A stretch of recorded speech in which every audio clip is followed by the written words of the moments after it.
Mercoledì 12 febbraio si è svolto a Badia Polesine, presso la Sala Soffiantini dell'Abbazia della Vangadizza, un incontro rivolto a tutti gli imprenditori sul tema banche e imprese.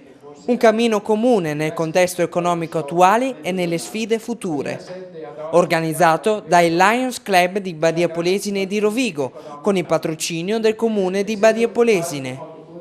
Il Lion, che è la più grande associazione mondiale di volontariato, ha sempre dato il proprio aiuto in ogni parte del mondo. Questa volta interveniamo nelle nuove povertà, ma povertà materiali create da questa situazione economica che è degradata e non dà segnali di ripresa.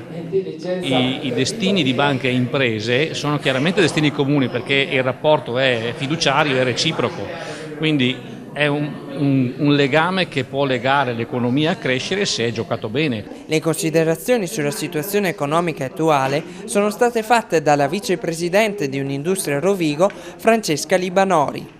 Nel 2013 abbiamo fatto ricorso alla cassa integrazione per più di 4 milioni di ore. Abbiamo avuto complessivamente 67 fallimenti e 15 concordati preventivi, con una perdita di posti di lavoro di oltre 1000 unità.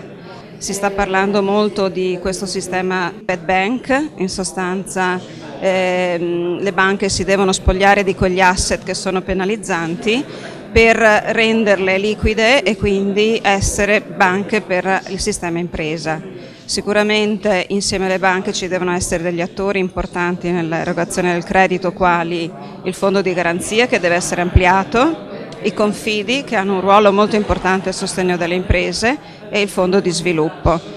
Importante sarà il programma Industrial Compact che sarà il nuovo programma 2015-2020 dove verranno assegnati dotazioni a livello europee di 150 milioni di euro e dovrebbero rafforzare l'industria manifatturiera in Europa portandola a migliorare i propri profitti. Il professore Giovanni Costa ha spiegato l'evoluzione del sistema bancario nell'attuale contesto economico e nelle sfide future. Noi come Banca del Territorio forniamo non soltanto il credito, ma forniamo anche dei servizi.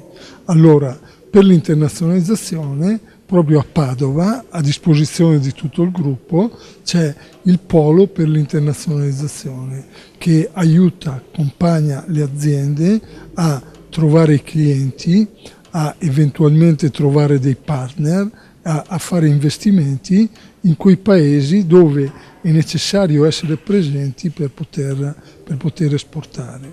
Abbiamo particolari iniziative soprattutto a favore delle start-up e in particolare, questa è una novità del nostro gruppo, perché delle aziende già esistenti adottino, abbiamo proprio adottato questo termine, adottino delle start-up e quindi dettano il tema alle start-up e poi ne seguono la realizzazione. All'incontro hanno partecipato anche esponenti del gruppo Riello, quale importante realtà imprenditoriale del territorio.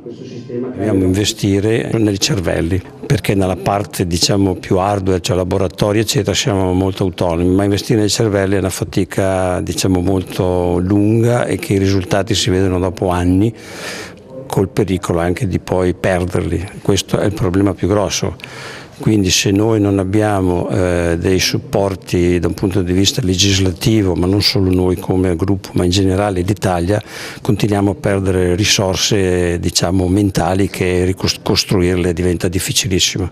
Mentre Lions Club porta avanti diverse iniziative per far fronte alle povertà indigenti, questa volta si è andati ad indagare sulle cause della nuova povertà e sicuramente un cammino comune fra banche e imprese per cercare nuove soluzioni nel contesto economico attuale è auspicabile per affrontare le sfide future.